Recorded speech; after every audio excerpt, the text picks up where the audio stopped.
use children in the film, which I didn't, of course, have in the play. Right. I mean, don't forget that adultery is there are always children around. Right.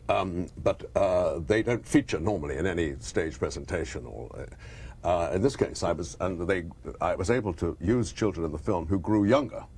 Well, in fact, weren't even born right. at the beginning. No flashback, right. So I think those children are extremely important. You know, there's a very, very good scene in the film, I think, where one of the little girl, 5, is having a tea with her mother, and the phone rings, and the mother goes into another room to answer the phone, thereby betraying the child immediately. She knows who's on the other end of the line, except it turns out to be her husband. How about The Caretaker? The film? Yeah. Well, I'm really looking forward to seeing that again. I haven't seen it for years, and I'm really delighted that it's going to be done at the film festival here in New York. It's, I think it's a beautiful film in black and white, quite singular, really. But I really haven't seen it for a long time. I long to see Donald Pleasance again, who played it 3 times, you know. Yeah. He died a couple of years ago. This is really what I meant about the experience of watching all this, having this come together. Does it offer you any insight into a body of work that you have completed?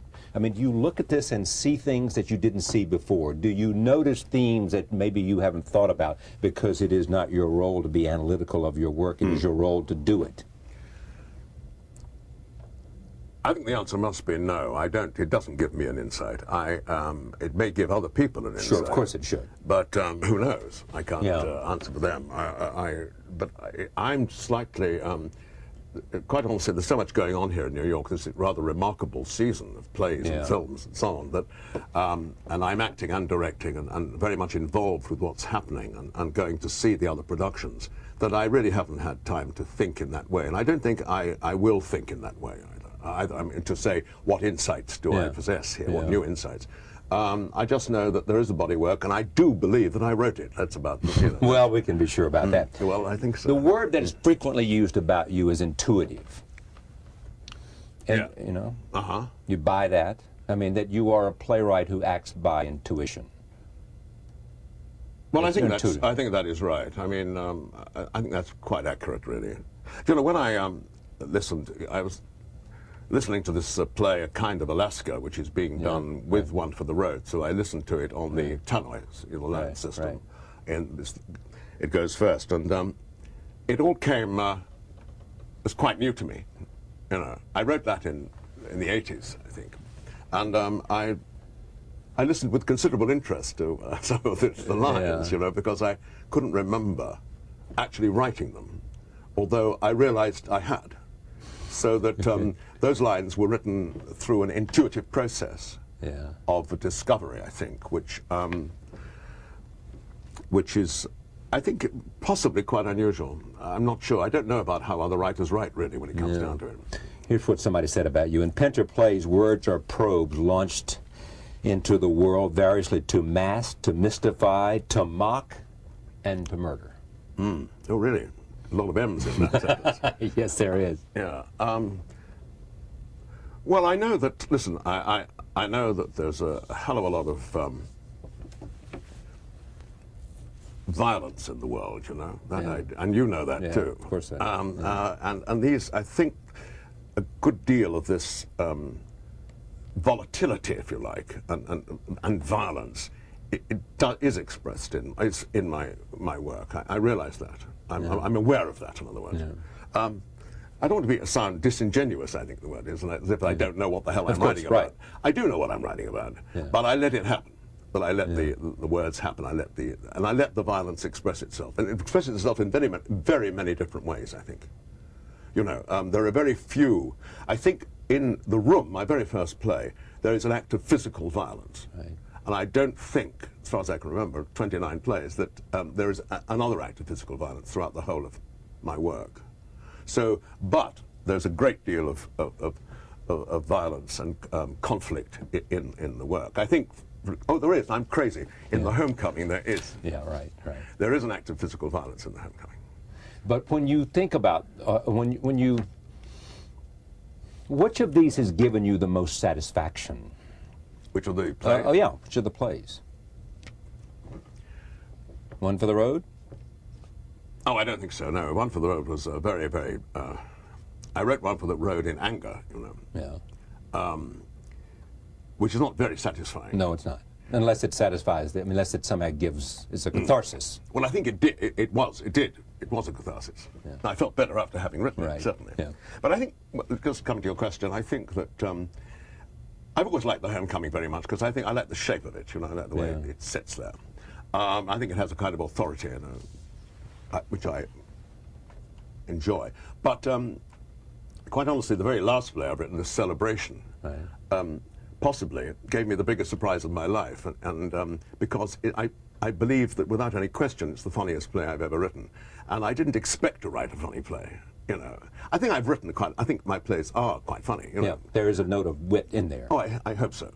But Celebration, an old friend of mine when I sent it in Australia, wrote to me and said, I thought your next play was going to be called Retribution.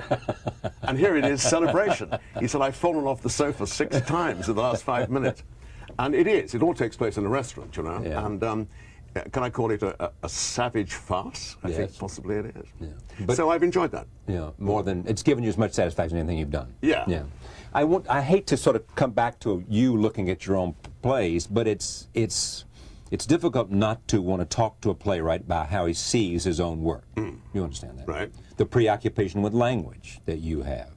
You know, it has been, if anything, the sort of lodestar that has driven you. Well, I think that's true. I've always, I really have always been in love with the English language. Exactly right. Yeah. Yeah. And the rhythms of speech. Yeah.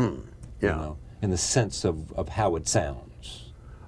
Oh, yeah. You know. I mean, someone once said about you, too, that you had a sense of, that you were able to capture common speech and the poetry and the rhythm and all of it as well as any playwright at work. Well, I hope that is the case, you know, because that is one's obligation to capture it accurately, to capture language and speech accurately. So that I think I've got a pretty good ear. Not that I go around listening to anybody, but I have lived for a long time. Well, 70 years. And yeah, that's only about 70 years. Yeah. But nevertheless, I do. I've absorbed language, not only through literature, but by a long way. But by the life around me. Right. I mean, you have, it would seem to me that it could be said about you as one who has admired you from a distance, you know, that this is one who has sort of engaged himself, you know, in the passions of his time, you know, in terms of caring about politics, in terms of caring about relationships, in terms of understanding and railing against what you consider the injustice of violations of human rights. Yeah. You know, and torture. Yeah.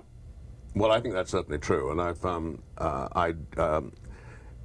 in a way, it's interesting you use the word railing. I don't see myself as railing. Okay, choose a better word for me. But it's not something so soft as understanding. Oh, no. But it's simply being very critical. Yeah. I mean, I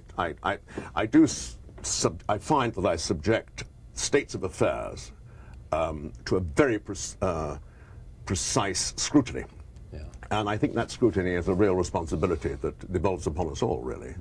I think we neglect it at our peril. You know, to really look at the world as it is, to see exactly what the hell's going on, and to be unafraid of actually putting one's finger where on the piece of the body politic, if you like, of the world. And I find that an obligation that I have to attend to more and more. Do you find that theater is the best place to do that? No, I don't. Where is it?